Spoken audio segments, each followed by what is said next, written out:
2007 GL450, and we're having an oil leak coming from the bottom of this oil filter housing.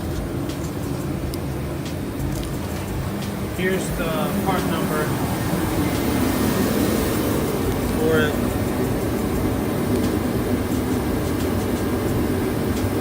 Right here, looking like this, a weird gasket. And I will be trying to remove this portion of the upper radiator support so I can get easier access to the housing itself. Okay, to remove this piece, I took the radiator top mounts off. They would, if you push them here, they would unclip and come up. From here, they'll just come up. Do that. I did this wind flaps, I don't know what you call them, just a couple clips from here. Two 10mm bolts here on the top, and two 10mm bolts holding the whole thing on the bottom too, so it could come this way. 10mm on the side, 3 10mm on the side here, 2 of them, and this was a T30 right there. Be careful not to damage the fluid reservoir.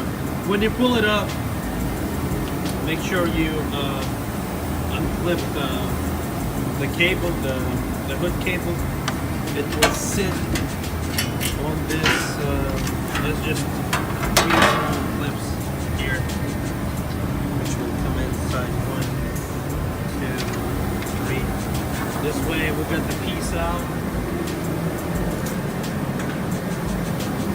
So now we have a way better view of this housing right here.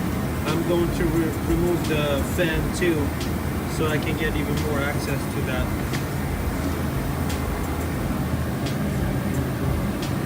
It's way better. Got the fan out. It's right there. It's really easy. 2 10mm on top, right here, and it clips into the bottom. So to pull it up without disconnecting the coolant line, what I did is this line goes in here, so I just pulled a little bit on it. Again, you need to be careful and just push it sideways. So this way I have clearance for the fan to come out really easy. So here now I can see the leak from that gasket. It's leaking down all the way. Nasty right there. So I'll pull the belt off and get a clearer view of it. Okay, I had to remove the tensioner with the pulley first because it was covering one of the bolts on this housing right here. The very lowest one was behind this tensioner, so I had to remove the tensioner to see if you can see a whole bunch of oil dripping. Everything's dirty. One more small detail. So got the pulley off. Then tensioner sits on 2 E-torques. The other one, my socket, the one I use, is a deep one, so it didn't fit here. So I had to actually put some tensioner on the spring and rotate it a little bit so it would come out of the way. So I had to hold with one hand the tensioner itself, rotate it a little bit, and then get the other screw out. Okay, got the cap off with the filter. Again, one more view. The bolts, hopefully this is all I will need to remove. 1, 2, 3, 4, 5. we will check it and see how it goes, and I'll let you know if I can just pull it up without touching the coolant hose here. Okay guys, I got the 5 bolts pretty loose and it still doesn't come off, and then I noticed there's one more bolt right there which I can't really get to. It's right there. If you can see that. Right there. So I will have to remove the thermostat. I'll disconnect the electrical connector, remove the thermostat. To get it off, I need to get to that bolt right there, which is behind this idler pulley. I will take the idler pulley off and then remove the thermostat, probably with the hose and it all together, and then so I can get to the top bolt and get the whole assembly off.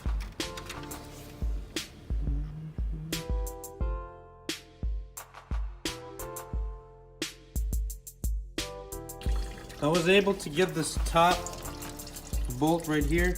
It's really tight out there and I didn't want to mess with the secondary air pump. Remove this one too, so I kind of put an 8mm ratcheting wrench, a small one, a tiny one, on it, and took the top one off, which is right there. The bottom one is pretty easy access to it after we remove the pulley. So I pulled this housing with the hose all together.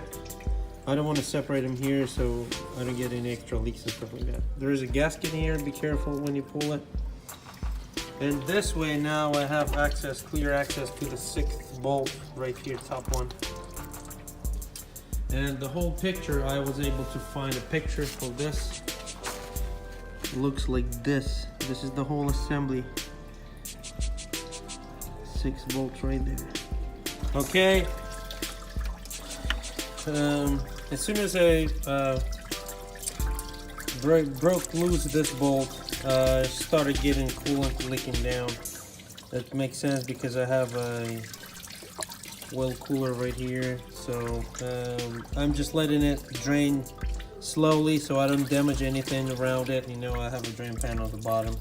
I'll wait till I drain this whole thing and then I'll just remove the whole assembly. Here's how it looks like without the filter housing in place. I will be cleaning this off. That way I know that the leak is fixed. And the bolts, which come with this, which tied pretty much the housing to the engine, are different length. This was here like that. So I didn't took them off, took them out, so I knew the exact length of the bolts. You can probably put them in a separate piece of paper, make sure you put the right ones back in. But the whole point of this is, here's this gasket right here, and it's pretty flat. It's pretty flat. So I will be replacing this gasket. It's a $10 part. Okay guys, went through 2 cans of brake cleaner, took off some, cleaned it up as much as I could. It's a little hard to get everything out because of the shape of this, but pretty much I got it at this point that I'll see if I'm still leaking oil or not. So I'll put everything back together to show you the results. Alright. Okay, this is how it looks like after I clean it off.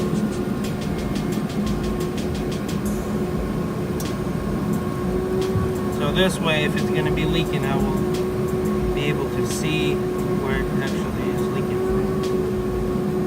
It's pretty clean for me. I like the result.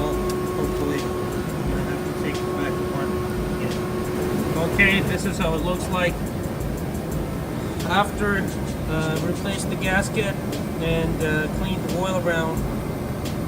So pretty much the power steering pump was full of oil in there. The bracket, the AC compressor was full of the oil was dripping on top of that. I had to clean the tensioner full of oil, and the timing cover above the harmonic balancer. So it looks way better now. I'm gonna put the belt in and start it up and see if I get any leaks before I put the fan assembly back in. Okay, since I started the car, I'm checking. I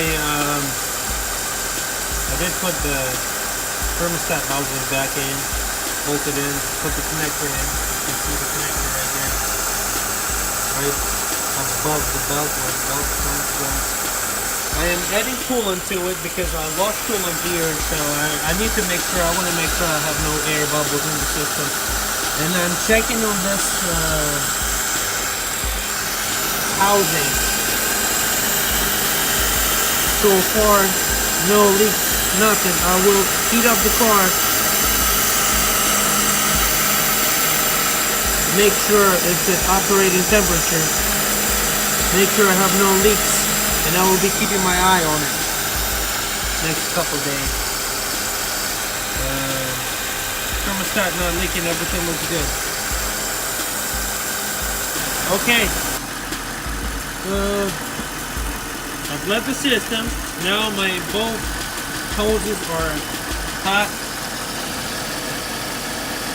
My heat, I got heat in the car. Everything's good. The heater core hose going to the heater core is hot also. Everything's good. And this. Okay.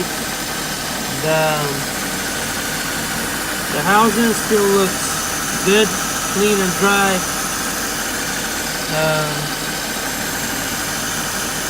I'm happy with the job.